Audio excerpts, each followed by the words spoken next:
Bienvenidos a Nace Contigo. En esta oportunidad me encuentro con Saraí Guzmán. Mi nombre es Marlon Romero. Nosotros formamos parte del staff de nutricionistas de Clínica Nace. Saraí, un placer, un gusto estar contigo compartiendo este momento de retroalimentación. Un placer, más bien Marlon. Bueno, mi nombre es Saraí Guzmán. Soy nutricionista. Acompaño a Marlon el día de hoy en este conversatorio. Así que coméntame un poco de qué quieres conversar hoy. Bueno, fíjate, tenemos preparado unas preguntas bastante interesantes de temas que pensamos que le pudieran servir de mucha ayuda a la gente que consume nuestro podcast, a los pacientes y a sus allegados, ¿no? Fíjate cómo, si estás de acuerdo, podemos comenzar. La primera pregunta sería, ¿cuál es tu opinión sobre las últimas tendencias en dietas? Por ejemplo, dieta cetogénica y algunas cosas que no son estrictamente una dieta, pero que están muy de moda y que repercuten sobre la forma de comer, como por ejemplo el ayuno intermitente. Sí, bueno, estamos justamente bombardeados de información. Creo que es constante todo lo que reciben nuestros pacientes y conocidos de cómo debe ser una alimentación. Es muy importante, yo creo que para que abordemos estos temas, quizás definir un poco cada una de estas dietas, si te parece. Sí, y que las personas entiendan, porque a lo mejor lo han leído, pero no a ciencia cierta qué es cada una, ¿no? Entonces, para empezar un poco hablando de la dieta cetogénica, es importante destacar que este es un tipo de dieta que se caracteriza por un consumo elevado, en este caso, o principal, de alimentos a base de grasas, proteínas, disminuyendo muchísimo el porcentaje de consumo de carbohidratos, casi que por debajo del 10%. ¿Esto qué significa? Que las personas van a priorizar los alimentos ricos en proteínas y grasas. Eso con respecto a la dieta cetogénica, propiamente dicha, de alguna manera. Ahora, entendiendo la dieta cetogénica y que aparte están, también me dijiste otros, quizás podemos hablar del ayuno intermitente. Ok, sí. El ayuno intermitente, por otro lado, es este formato más de tiempo de comida, ¿no? No es tanto como de... no es un tipo de dieta, aclaremos, es simplemente un patrón de consumo en base a unos horarios.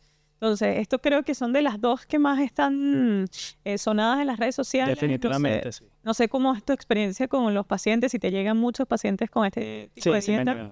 Sí, me ha llegado. Y un poco, no sé, capaz, ¿cuál es tu forma de explicarles si pueden o no llevar este tipo de dieta? Ok. Bueno, fíjate, con respecto a la dieta cetogénica, como ya tú lo explicaste, implica comer nada, cero de carbohidratos, lo cual no es como lo más adecuado para todo el mundo. Eso puede que le funcione y funciona a algunas personas, pero definitivamente no es para todo el mundo. Entonces, el problema está que cuando se difunde por redes sociales, la gente, me refiero a la persona que lo difunde, muy pocas veces se toma el trabajo de explicar eso, porque por supuesto su objetivo es vender su producto, vender su dieta cetogénica, vender su ayuno intermitente y por eso no lo hacen porque no es rentable.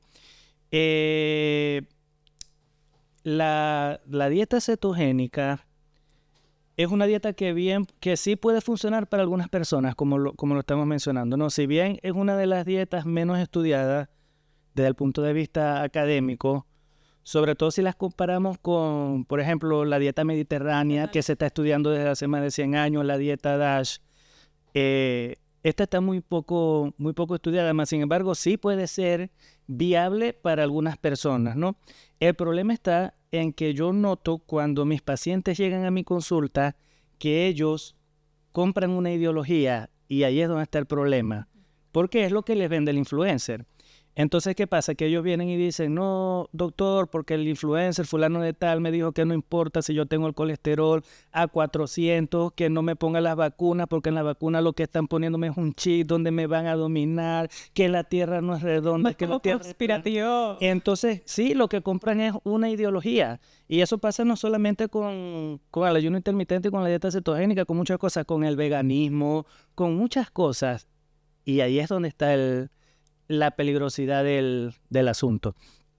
En el caso del ayuno intermitente, que como ya lo dijiste, consiste simplemente en modificar las horas, sí tiene un poco más de estudio, solo que no de esta parte del mundo, no del occidente, pero sí he leído bastante literatura de Oriente, de países árabes, de China, de Japón, de la India, donde se ha estudiado por generaciones porque esas culturas practican el ayuno. no solamente como forma de alimentación, sino también como mecanismo espiritual. Realmente, sí es cierto que el cuerpo no necesariamente necesita comer 5, 6, 7 veces al día, pero sí necesita un descanso adecuado entre comida y comida para que el cuerpo pueda realizar muy bien su digestión y luego desinflamar, porque estarás de acuerdo en que el proceso digestivo es uno de los más complicados del cuerpo. No sé qué opinas al respecto. De hecho, sí, justamente me llamó mucho la atención porque muchas personas vienen con la idea de que como nutricionistas le vamos a dejar un plan donde tienen que comer 4, 5, 7 veces al día, porque es lo que se conoce o se ve en las redes sociales con muchas comidas, y la verdad es que hoy en día incluso en algunas patologías como resistencia a la insulina, ya sabemos que más bien lo mejor sería dejar un promedio de 3, no más de 4 comidas al día, para esperar esos procesos adecuados de digestión y sobre todo de liberación de insulina en su justa medida, ¿no? Entonces, creo que, de hecho, tengo la anécdota de un paciente con estas dietas que se hacen según las redes sociales, ¿no? Que además combinan, porque a veces te llegan con que quieren ser dieta cetogénica, e incluso me llegó una oportunidad una paciente que quería hacer esta dieta, pero era vegana. Entonces tú dices, ¿cómo le explico al paciente que no puedes llevar un régimen vegetariano ni vegano siendo cetogénica la dieta? Porque hablando de veganismo o vegetarianismo, la dieta es basada en plantas, legumbres, leguminosas, como la pasamos a ser cetogénica, ¿sí? Entonces yo creo que ahí es donde es muy fuerte esta influencia de lo que ven en las redes sociales, incluso hoy en día hasta en documentales muy sonados en plataformas de streaming que podemos conseguir que hablan de veganismo, de ayuno, y que además la forma de presentar la información la tergiversan de una manera para que pareciera que hay demasiados estudios. No sé si has visto estos Sí, el mismo Netflix, lo que he notado un poco, sí. es muy fuerte como un párrafo del estudio real lo tergiversan de manera de que se justifique que sí se está haciendo, que esto es lo correcto. Me pasó con el de uno de los videos donde se hablaba o promovía el veganismo como principal, en donde buscaban que las personas deportistas se cambiaran a una dieta 100% vegana. Y interpretaban el estudio. Básicamente el estudio dice que el consumo de carbohidratos es la dieta elevado, es una dieta adecuada para personas que hacen entrenamiento. Y ellos lo cambiaban y decían que el consumo de una dieta vegana era la adecuada para los deportistas. Entonces, solo con ese pequeño cambio de esa frase ya el paciente se queda con la duda de ¿será que si mi especialista me está recomendando lo que es, o si más bien es que se quedó desactualizado? Y la verdad es que hay muy pocos estudios, como decías tú mismo, de este tipo de régimen de alimentación, y más bien lo que nosotros promovemos está basado muchas veces en estos dieta mediterránea, quizás la dieta DASH, porque tiene base y de alguna manera sabemos cómo va a venir los resultados de la aplicación de la misma. Sí, es importante, siguiendo tu orden de ideas, que nosotros aclaremos aquí para nuestros seguidores que el profesional de la nutrición nunca te va a dar información como una opinión personal. Es nuestra responsabilidad darte información científica, información que haya sido discutida, estudiada y aprobada por las diferentes universidades, sociedades que existen en el mundo. No así el influencer. Nosotros aquí no vamos a decir que todos los influencers son malos, porque sí hay muchos que están bien formados y dan buena información verídica, aunque realmente no sean profesionales en la nutrición, ni en la medicina, ni en el deporte, ni nada de eso. Pero lo que ustedes como consumidores deben de tener claro es que el objetivo de ellos siempre es vender su producto, vender su plan de entrenamiento, vender su paquete dietético, vender sus asesorías, y para ellos nunca la prioridad está en si la persona mejora o no mejora. Ellos son comerciantes, entonces su objetivo es vender. Sí, puede ser que te ayuden en algunos aspectos, en otros no, pero su objetivo, a diferencia de nosotros, no es que la persona mejore, siempre es vender su producto. Y totalmente, yo creo que también hay que tener en cuenta que, porque a veces las personas piensan que es que uno es sesgado y solamente piensa que el profesional tiene la verdad, y no es así. Yo siempre trato de que los pacientes entiendan que hay un término que son recomendaciones generales, que es lo que cualquier persona puede aplicar y sencillamente le va a funcionar. y también hay un término donde dice requerimientos. Nosotros como nutricionistas manejamos a la perfección cuáles son los requerimientos de las distintas patologías, de los distintos deportes, mientras que un influencer que posiblemente no haya estudiado o haya hecho un curso muy básico de nutrición va a manejar son recomendaciones.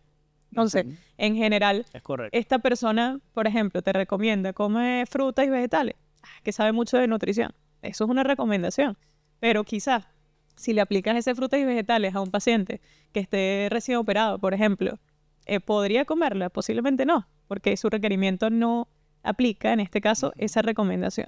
Yo creo que es importante que se entienda que quizás la dieta que te entregue tu entrenador o que te entregue un coach de nutrición del todo no va a estar mal, pero si tú como paciente tienes triglicéridos alterados, colesterol alto, reciente diagnóstico de diabetes, de cualquier condición que haga que tú tengas un requerimiento diferenciado, obviamente no te corresponde ir con un influencer o a leer la dieta de internet, sino lo más seguro es que te corresponde ir con un nutricionista para que te haga esa evaluación de forma más específica.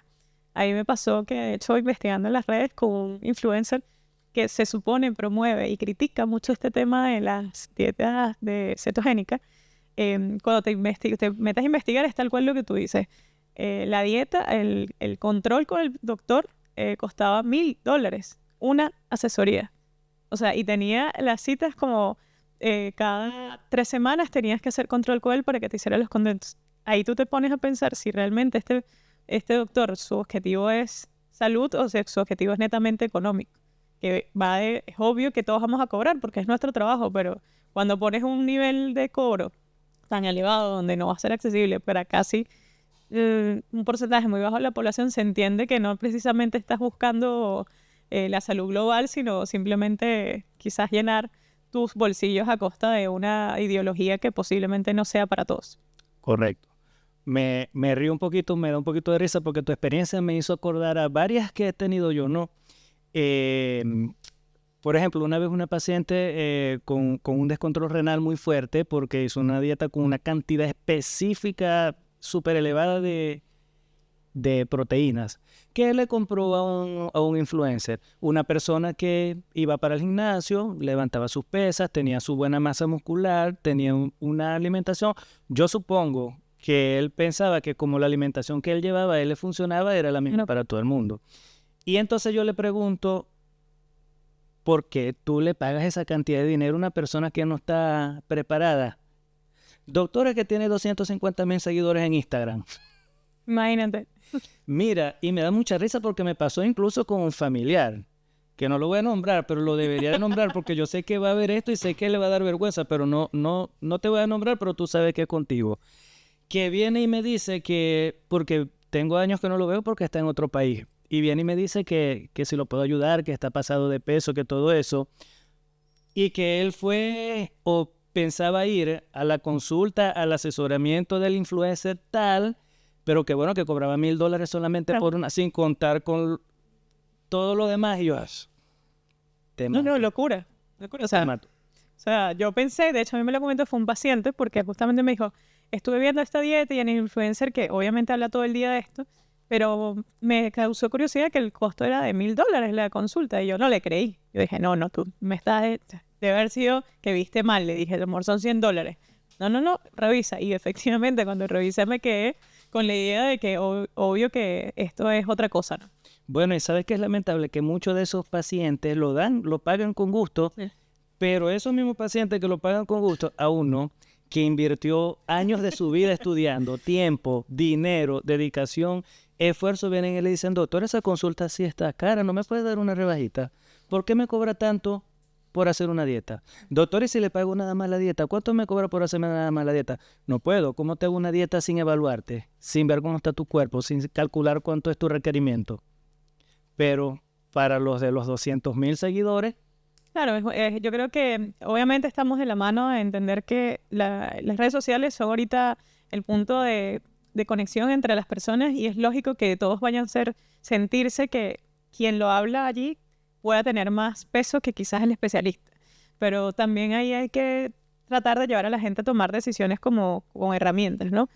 a mí me parece genial que la gente cree contenido y que además, aparte de esos contenidos, podemos decir que hay influencers también que son muy buenos, ¿no? Podemos hablar de los malos, pero también de los no tan malos, que yo particularmente en mis redes sociales reposteo y muestro información de otros especialistas que lo están haciendo súper bien y que tú dices, mira, esta información es relevante para todos, ¿no? Podría aplicar para muchas personas.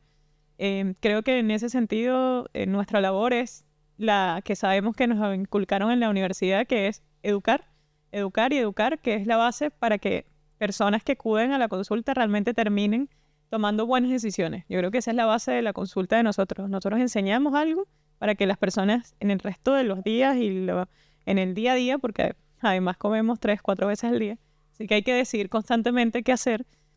Para mí lo más importante es darle esas herramientas para que ellos decidan bien. Más allá de que me sigas una dieta estrictamente tal cual como lo tengo yo en un papel, creo que lo más importante es que ellos terminen teniendo esa base fundamental para que lo hagan bien. Totalmente de acuerdo. Pues, entonces, Saraí, para concluir con este punto, con esta pregunta, para ti, para la doctora Saraí, ¿el ayuno intermitente, la dieta cetogénica, funciona o no funciona? ¿Es bueno o no es bueno?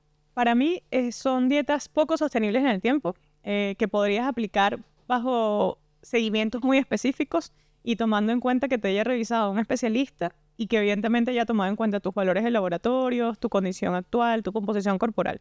Si todo eso se evaluó y el objetivo que tienes, sea deportivo, sea de físico, se concluye que podrías funcionar, creo que puedes aplicarlo. Pero si lo tomas como una ideología, como que no, nada es mejor que esto que tú estás queriendo llevar como dieta cetogénica o ayuno intermitente, lamentándolo mucho en el corto plazo, porque ni siquiera en el mediano. Estas son dietas que en cuestión de 2, 3 meses ya las personas tienden a abandonar. Estoy segura que va a terminar dándose cuenta que no son procesos sostenibles. Y creo que lo más importante es eso, que realmente puedas comer bien en un periodo de tiempo de vida, ¿no? Ok, y yo estoy totalmente de acuerdo contigo. Creo que no lo hubiese podido explicar mejor. ¿Te parece si pasamos a la siguiente pregunta? Claro, vamos a ver. Que está muy relacionada con esta además, fíjate. ¿Cómo se puede abordar la desinformación nutricional en las redes sociales y en los medios de comunicación? Ya traemos un antecedente de lo que venimos hablando y continuamos en un orden de ideas parecido. Sí, o sea, desde mi punto de vista, yo creo que lo más importante es que la información va a estar, como todo en Internet, todo está allí. Nosotros tenemos que filtrar qué línea informativa queremos realmente seguir. Y como todo, si nosotros somos personas, y esto voy a tomar un ejemplo de otra área, si somos personas que queremos estar atentos a información, verás, quizás no vamos a estar siguiendo al periódico amarillista del país, ¿no? Sino voy a buscar quizás las mejores referencias. Lo mismo aplica con alimentación. Si yo quiero saber de alimentación de buena base, con buena fuente, lo mejor sería que tomara de referencia por ejemplo, un doctor o un nutricionista que haya estudiado el tema y no simplemente que me fije en la persona que tiene el físico o que tenga seguidores, como decías tú. Así que va un poco de mi consejo es filtrar muy bien a quienes vamos siguiendo y a quienes le hacemos caso. Pero sin duda va a ser algo con lo que vamos a tener que estar más que luchando, yo creo que acompañando al paciente a filtrar eso. Porque si todos tuviéramos ese tiempo quizás de crear contenido como influencer, posiblemente llegáramos a más pacientes, pero entre que uno ve pacientes y atiendes la consulta y realmente haces una buena dieta, no siempre tienes el tiempo para llevar ese mismo ritmo. Correcto. Y creo que ahí es donde tenemos la de perder algunos especialistas. Sí. Bueno, fíjate, yo te voy a hablar desde mi propia experiencia, ¿no? Yo tengo que reconocer que en algún momento yo estaba muy, muy atrapado en la vorágine de las redes sociales, ¿no? Eso es como una adicción, si se le puede llamar Sí. de ese punto de vista. Es como una adicción, como un vicio, donde yo en algún momento me vi que estaba ahí. Y ¿Porque montabas videos y cosas o por...? porque me gustan los memes. Ajá, ok. Me encantan los memes, me río con los memes, es una distracción muy... Bueno, es una herramienta educativa, sin duda, yo creo. Sí, también es una herramienta educativa porque uno puede llegar a muchas personas desde el punto de vista, hacerlo sentir familiar, Sí. desde el punto de vista... Y con risas, que yo creo que es cuando más penetras el Y con mensaje. risas. Entonces llegó un momento donde yo dije, no, yo le estoy dedicando mucho tiempo a esto, me quita tiempo de productividad, pero entonces, ¿cómo hago para ir dejando esto? Entonces, mi experiencia, lo primero que yo hice fue, bueno, si yo quiero, lo primero que quiero es disminuir el tiempo que paso en las redes sociales, descargué una aplicación que me cuenta las horas que yo paso en el teléfono y dentro de las horas que paso en el teléfono, En las redes. en cada red social, por Bien. cada red social. Y se puede programar y entonces cuando uno tiene el tiempo que tú le quieras colocar, la red social se bloquea y no te abre más hasta el siguiente día. O sea, lo mejor sería como controlar el tiempo de exposición a ellas. Al menos eso fue lo primero que yo hice. Lo segundo que hice fue filtrar la información, como tú dices. Modificar el algoritmo, ¿ok? Obviamente, si yo soy una persona, que no era mi caso, pero un paciente, una persona X, que sienta adicción por la comida rápida, por ejemplo, por las hamburguesas, por la comida chatarra, y en sus redes sociales sigue a McDonald's, sigue a Burger King. Eso les pasa mucho. Por supuesto, el algoritmo le va a estar bombardeando todo el Y tiempo. oye, tampoco uno tiene que ayudarse, tampoco es que puedes estar ahí viendo y pretender que me hago la ensalada. Oye, por lo menos un poquito de equilibrio, aunque sea seguir redes sociales sanas. o Entonces, recetas. eso fue lo segundo que yo hice. Yo empecé, este me conviene, este no me conviene, este me conviene más o menos, este da pura información mala, pero entonces lo voy a dejar para ver la mala información Claro. que está dando porque yo tengo que conocer eso también. Y lo tercero que hice, que le quiero recomendar aquí a mis pacientes, es tomar conciencia, ¿ok? El tema de la conciencia es muy importante. La gente suele confundirlo mucho con conocimiento y no es lo mismo el conocimiento que la conciencia. Todo el mundo sabe que el cigarrillo es dañino, todo el mundo sabe que el cigarrillo da cáncer, eso es conocimiento, pero la gente no toma conciencia de que el cigarrillo le está haciendo daño hasta el momento en que ya tiene Está el daño. ese daño. Entonces, no esperemos a tener el daño para tomar conciencia de lo que estamos haciendo. Nosotros, como nutricionistas, estamos promoviendo mucho el tema de la alimentación consciente. La mayoría de las personas, la mayoría de los seres humanos, no están conscientes de que están hechos de lo que comen. Y entonces ahí nosotros tenemos que hacer una labor, como tú lo acabas de decir, para el nutricionista una herramienta muy, muy importante es la educación. Y voy a hacer un paréntesis. Si usted va a una consulta nutricional con nutricionista, con nutrólogo, un especialista en la alimentación, en la dietética, y esa persona no lo educa, pues déjeme decirle que esa persona no está haciendo bien su trabajo. Puede ser por falta de tiempo, puede ser por falta de preparación, pero no está haciendo bien su trabajo. Usted busque un profesional que lo eduque, que se tome el tiempo de explicarle qué tiene, por qué lo tiene y cómo lo soluciona. ¿Ok? Entonces, nosotros como equipo de nutrición estamos promoviendo muchísimo el tema de la alimentación consciente. La gente no está siendo consciente de que nuestro cuerpo se forma con lo que nosotros comemos.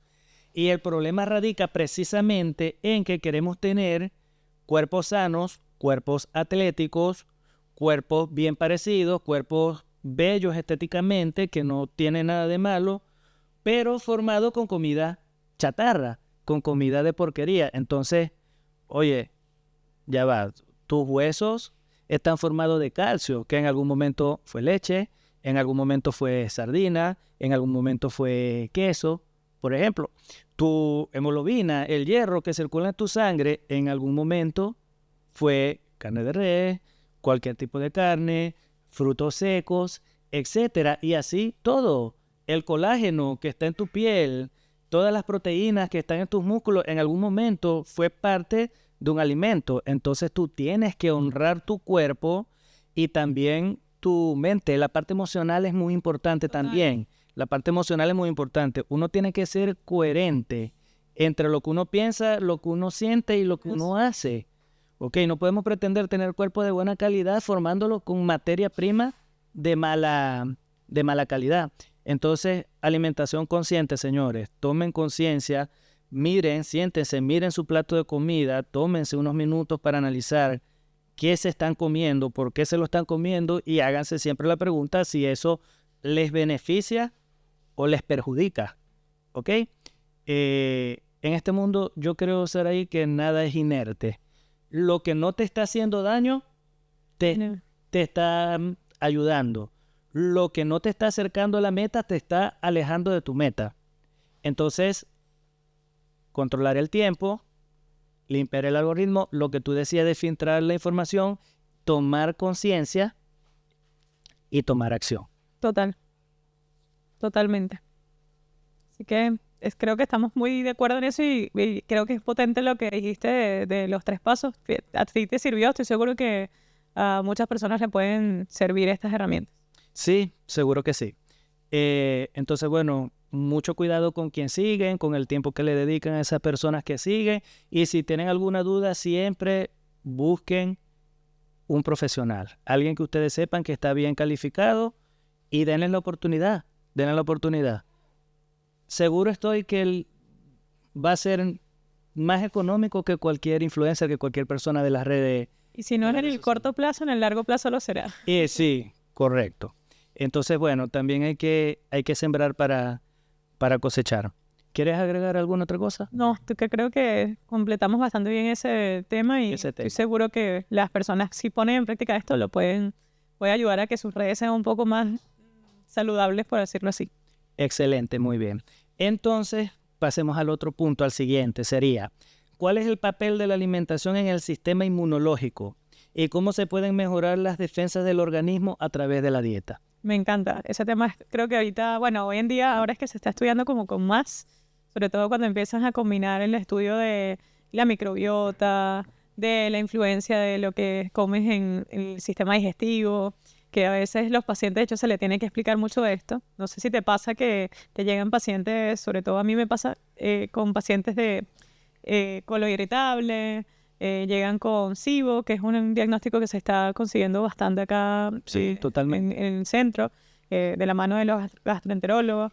Y muchas veces cuando analizas estos planes de alimentación que traen, te das cuenta que ciertamente no están entendiendo que hay una relación entre lo que comemos y en cómo se desarrollan las células de nuestro sistema inmune.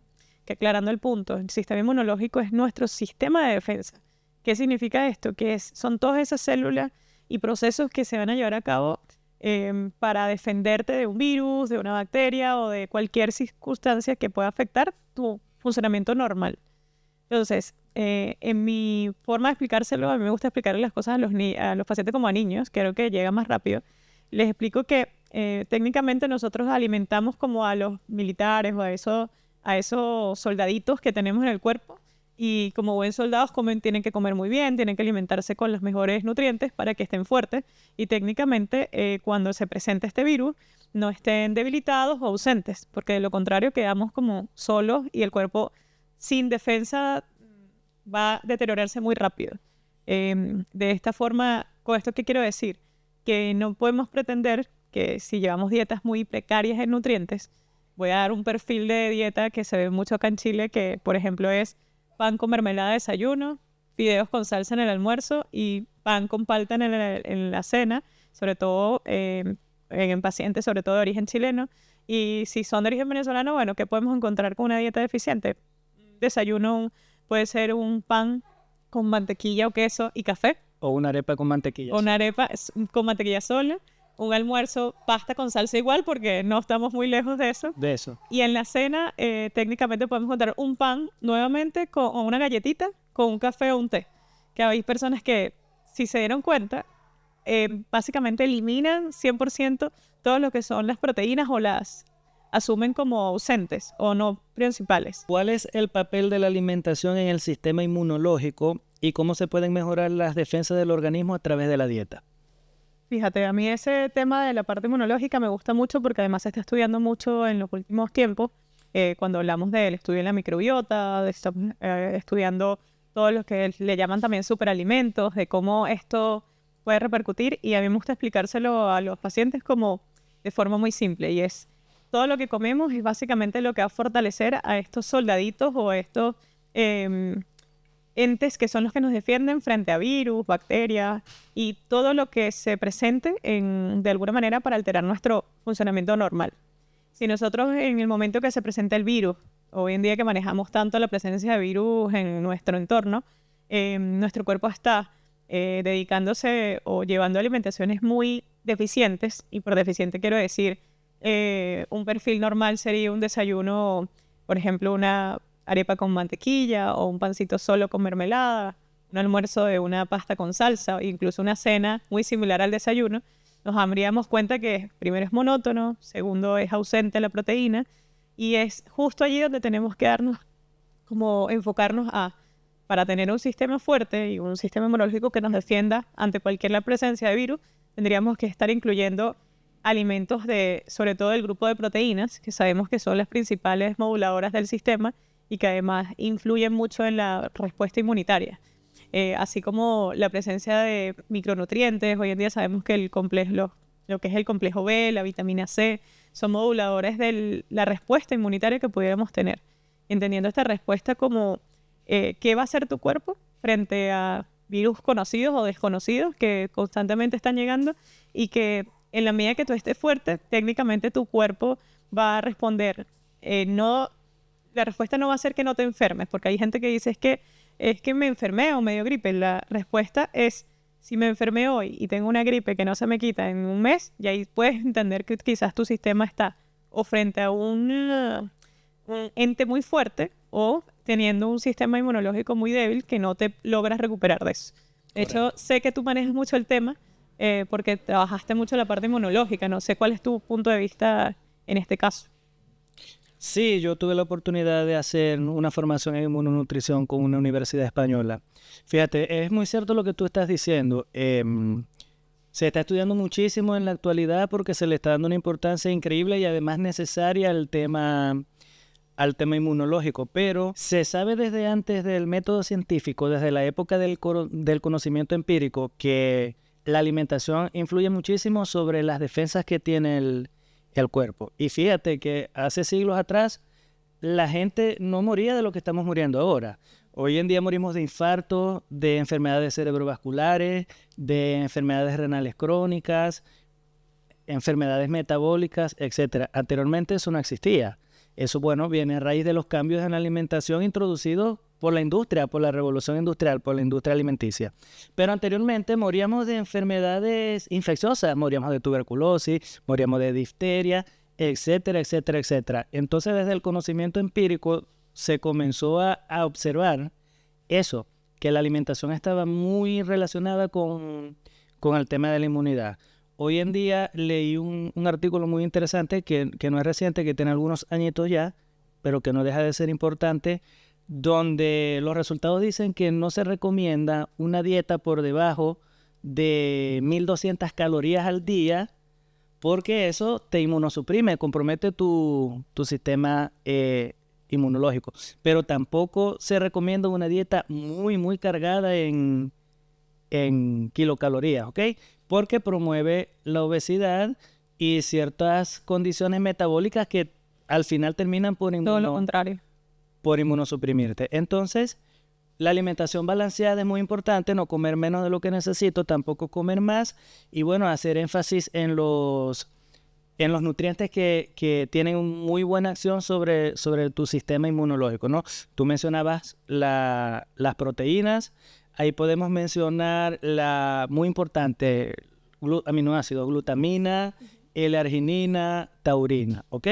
Dentro de las grasas podemos mencionar el omega 3, totalmente necesario para la defensa del organismo. En las vitaminas mencionaste el complejo B, muy especialmente la B8, la B9 y la B12. Vitamina C, vitamina D, vitamina E. Y dentro de los minerales, por supuesto, las estrellitas que nunca pueden faltar, que son los antioxidantes. Total. El cobre, el zinc, el selenio y el magnesio, que está muy, muy, muy estudiado. Que fíjate que has nombrado muchos y muchas personas hoy en día piensan que solo tomarte el magnesio ya es lo que tengo que hacer. Y la verdad es que dijiste muchos nutrientes antes de llegar al magnesio. Sí, todos esos tienen una función específica en el cuerpo y todos deben de ser consumidos en su requerimiento ideal. Con las semanas, con los días consumiéndolo en su requerimiento ideal, se van a notar a ver los cambios. La gente va a comenzar a ver que no, que le da menos gripe, que se resfría menos, etcétera, De hecho, acá, etcétera. sobre todo ahora que lo tocas ese punto, en Chile que tenemos el tema de que llega el invierno y con él llegan todos los virus del Sí, mundo. los cambios de estación. A mí en particular, desde que llegué a Chile, que obviamente nosotros que venimos de Venezuela tenemos otro tipo de alimentación y no sabemos manejarnos mucho con el invierno, aprendí de una señora que conocí en un mercado, esto es una anécdota muy loca, que la vi cargando casi como 1 kilo de jengibre en los meses como de abril, mayo, ¿no? Me llamó la atención porque todos sabemos que el jengibre se usa muy poco y para empezar dura demasiado. Y yo le preguntaba que por qué compraba tanto jengibre. Y ella me dice, mira, si tú quieres llegar a pasar agosto, que es una expresión chilena a sobrevivir al invierno, agrega jengibre en tu día. A mí, que soy nutricionista, obviamente también me llamó la atención y la verdad es que ahí es donde te das cuenta que para preparar el sistema inmune uno tiene que consumir ciertas cosas y entre ellas está obviamente la vitamina C. Desde este punto de vista la señora lo conoce como jengibre, en este caso como superalimento, Ajá. pero ciertamente es una realidad. Si nosotros queremos tener un sistema inmune más fuerte, hay que prepararse. En mi caso, totalmente hago lo que comentabas, me suplemento muy bien los meses, sobre todo previos al invierno. El jengibre no falla, el limón menos y sobre todo la hidratación, que creo que fue lo único que no se me faltó pasar, y es que el sistema inmunológico depende mucho de la cantidad de líquidos que tiene nuestro cuerpo, sobre todo cuando estamos resfriados. Totalmente. Y recientemente yo que estuve embarazada y que no puedes tomar nada, cuando te dan esas gripes, te das cuenta que tomando limón e hidratándote muy muy bien, fácilmente un virus te puede durar 2-3 días. Pero si te saltas el detalle de la parte de hidratación, vas a estar quizás con esa sensación fañosa o todavía producción de moco que evidencia que todavía tienes tu cuerpo ahí esperando, defendiéndose de lo que sea que tengas dentro. Aunque tengas buena ingestión de nutrientes antioxidantes. Entonces, bueno, tenemos unos soldaditos que siempre están ahí al pie del cañón, dispuestos a defendernos, que son los glóbulos blancos, los leucocitos. Pero además hay otros soldaditos que también son muy importantes y que no se habla mucho de eso, que es la flora bacteriana. ¿Qué opinas del papel de la flora bacteriana? Bueno, primeramente que recientemente es que se está sacando como los detalles de cuál es su función, ¿no? Hoy en día ya sabemos que tiene una función, si algunos no saben, gran parte de las células inmunológicas se forman en el sistema digestivo. Y esto a veces es lo que relaciona que si nos sentimos mal del estómago, también nos debilitemos un poco, ¿no? Sí. Quiere decir que estas sustancias o microorganismos que crecen en nuestro colon tienen una función tanto de modular cómo hacer la respuesta a enfermedades, cómo va a ser nuestra digestión también, pero también se habla hoy en día de que es incluso tan diferente de persona a persona que podría decirse que es como una huella dactilar.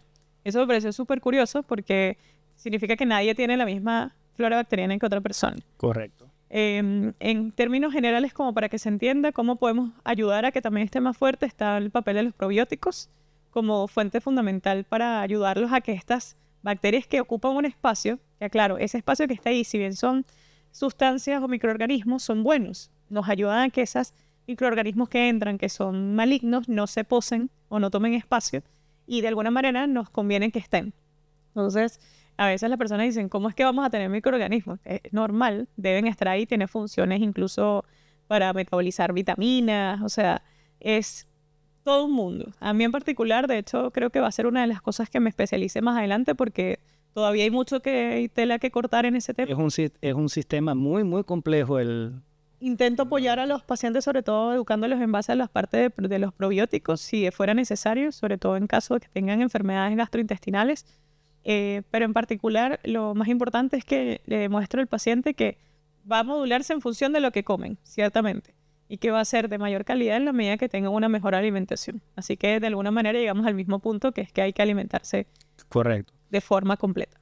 Sí, porque además hay un mito que la mayoría de las personas piensan que la única forma de tomar probióticos o prebióticos es por cápsulas en vía oral, y realmente no es así. Total. Están presentes en la naturaleza.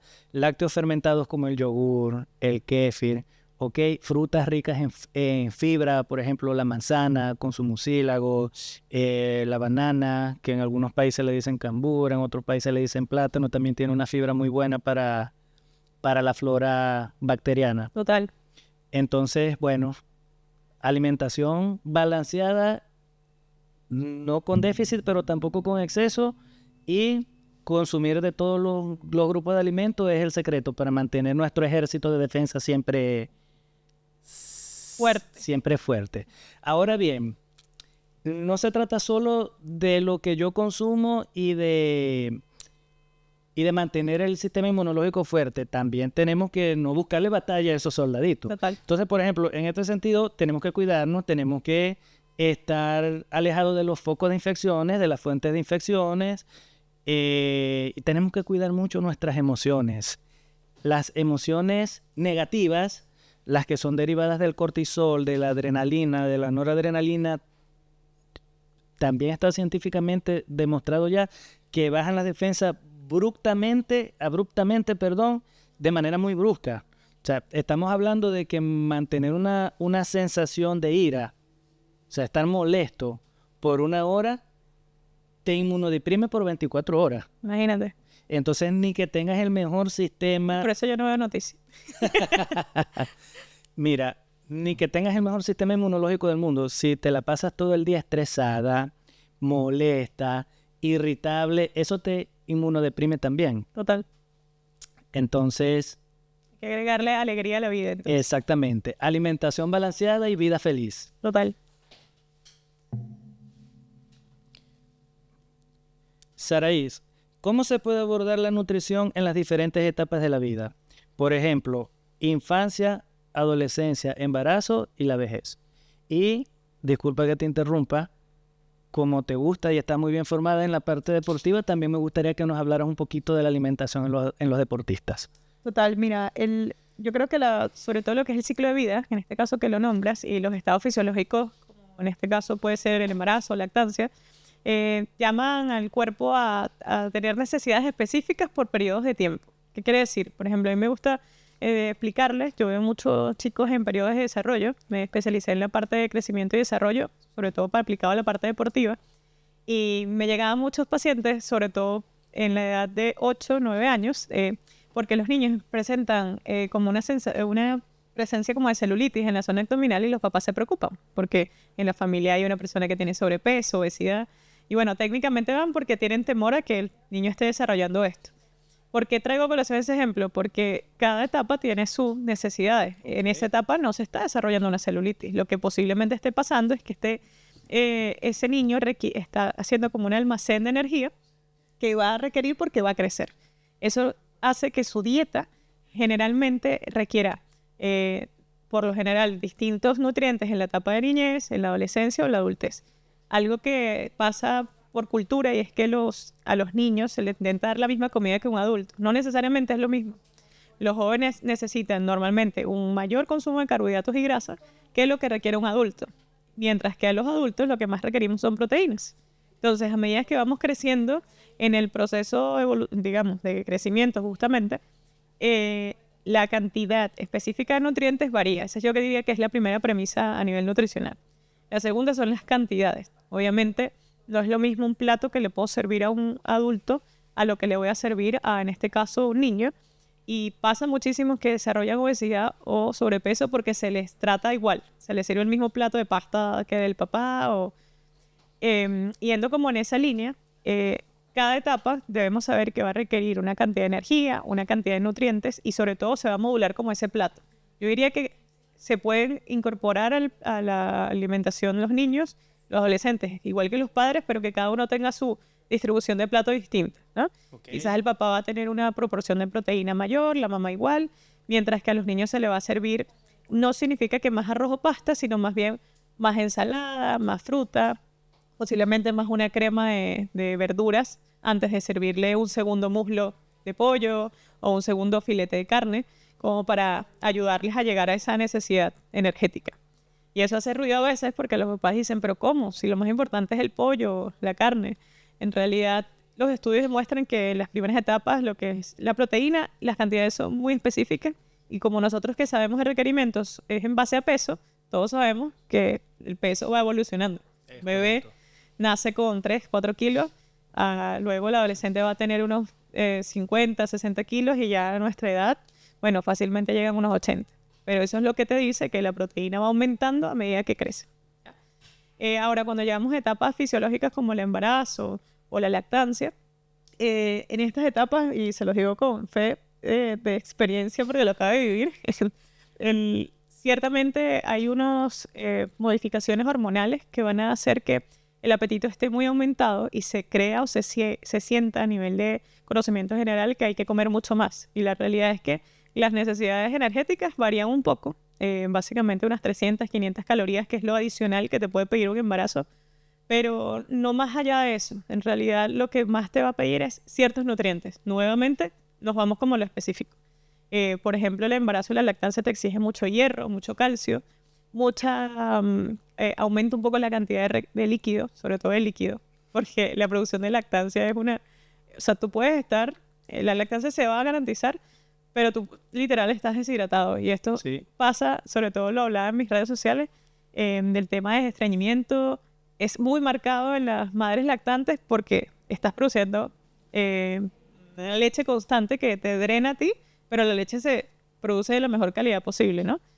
Pero en ese sentido, ¿qué es lo que nos dice? Tenemos que alimentarnos mejor, quizás modular un poco más la cantidad de probióticos que consumimos y la cantidad de líquidos para que esas necesidades que se cumplan. Se necesitan 800 calorías para formar 1 litro de leche. Total, lo estoy viviendo en carne propia. En carne propia. O sea, ¿esto qué significa? Que como ven, cada etapa requiere algo muy específico, son cosas que vamos a ir teniendo como que llevar de la mano de justamente el especialista. Yo creo que lo que más me gustaría que se llevaran de esta parte es que niñez, adultez, adulto mayor incluso, van a variar las necesidades. Y cerrando con la parte de deporte que me pediste, pasa lo mismo. Cada deporte varía. De hecho, yo le explicaba a los pacientes que los deportes son como enfermedades. Velo así. Si lo vemos como si entendemos cada deporte como que estuviéramos una fisiopatología, se entiende que cada uno va a tener un requerimiento distinto. No es lo mismo lo que requiere un triatleta que lo que va a exigir de un futbolista. Son tiempos de desarrollo distintos, de entrenamiento diferente. Y ahí es donde va a marcar la distinción entre uno u otro. Y que creo que es de lo más bonito en la parte de nutrición. A mí me gusta mucho esa parte evolutiva. Sí, bueno, me parece que está muy bien tu punto, muy, muy completo. ¿Cuáles son tus consejos principales para mantener una alimentación balanceada y saludable en la vida cotidiana? Yo lo resumo en 5 cosas. A mí me gusta ponerlo como simple y siempre limitarlo a 5, ¿no? Lo primero, creo que el mayor énfasis es priorizar proteínas. Eso sería, creo que es uno de los problemas que encuentro más en la población, y sería priorizar las proteínas. Y con esto quiero decir que en desayuno, almuerzo y cena, incluso la merienda, esté presente algo de origen proteico. Llámalo carnes, si es de origen vegano pueden ser legumbres, pero que esté presente, por ejemplo, por lo menos un huevito para aportar esa parte, ¿no? El segundo punto sería la prioridad al consumo de fibras. Y con el consumo de fibras me refiero a las de origen de legumbres, de los vegetales, incluso de las frutas. Técnicamente, ahí estamos incluso abarcando algo del consumo de carbohidratos, pero fíjense que no dije pocos carbohidratos, dije aumentar consumo de fibra. ¿Ya? Correcto. El tercer punto sería orientado a siempre priorizar lo que son los colores. Si tú te sirves un plato de distintos colores, de seguro estás cubriendo la mayoría de los micronutrientes. Sí, es verdad. Y cuarto punto, priorizaría lo que es el tema de la hidratación, que creo que a veces lo dejamos como en un último plano y es fundamental. Hay quienes no les gusta el agua y con esto a lo mejor dicen, ay, pero es que a mí no me gusta el agua. No, el agua no es la única manera. Puedes tomar en el desayuno, aumentar el consumo de té o de agua saborizada. En los almuerzos no tomo agua, pero me sirvo un caldo de pollo o un caldo de verduras. Y en las cenas, por ejemplo, incluyo siempre una crema de vegetales como para aumentar. De alguna manera, aumentaste el líquido. Y fíjate que uno puede entrenar su cuerpo y su cerebro para ir aceptando. Total. Porque eso es una cuestión de hábito también. A todos nos acostumbramos. Yo creo que no hay nada de lo que uno diga, no puedo. Correcto. La hidratación es algo tan importante que anteriormente, yo recuerdo cuando yo era niño, las pirámides de alimentación no tomaban en consideración el agua. Y las modernas en todo el mundo están tomando en... Sí, creo que eso lo aprendimos con la práctica. Porque cuando uno empieza a ejercer la carrera te das cuenta que eso es algo que queda en segundo plano. Sí. Y el último punto, que era el 5, que tú lo tomaste hace ratito y creo que es importante rescatarlo, era la parte emocional. Nosotros comemos 4 o 5 veces al día. No debería ser esto un estrés. No debería ser que es que si no pesa 53 gramos con 5, entonces me fui de la dieta. O si es que no tiene 85% de grasa, entonces estoy mal con el porcentaje. La alimentación tiene que ser fluido, tiene que ser algo que te guste, que te lo disfrutes. No con esto que quiero decir que entonces todos los días vamos a hacer fiesta con la comida, pero sí que sea de buenas preparaciones, que le demos sabor con cosas naturales, para que de alguna manera le inyectemos ese factor alegría que tanto hace falta y que, bueno, así no afectamos tanto al sistema inmunológico. Excelente. Mira, ¿cómo puede una persona, esta es una pregunta para mí que yo mismo me voy a autorresponder, ¿cómo puede una persona llevar a cabo todo eso que tú acabas de explicar? Práctico así, rápido y sencillo. Existe un método de la ADA, la Sociedad Americana de Diabetes, que es el método del plato. Ustedes tienen su plato de comida, ¿correcto? Se considera un plato de comida normal, un plato de 7 pulgadas. Por encima de eso es un plato grande, por debajo de eso es un plato pequeño. Buen punto.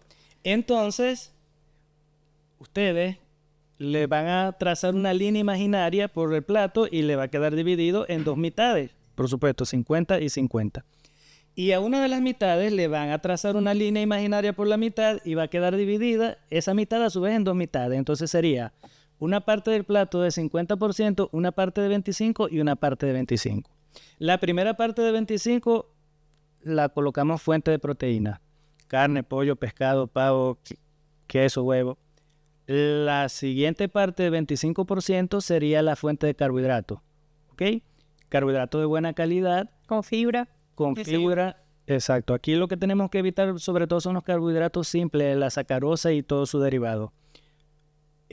Arroz pudiera ser, pasta, aunque yo no recomiendo mucho la pasta también por el tema del gluten. Puede ser unas papas, pero papa, yuca, plátano, en fin. Y la parte más grande, que es el 50%, sería para llenarlo con vegetales.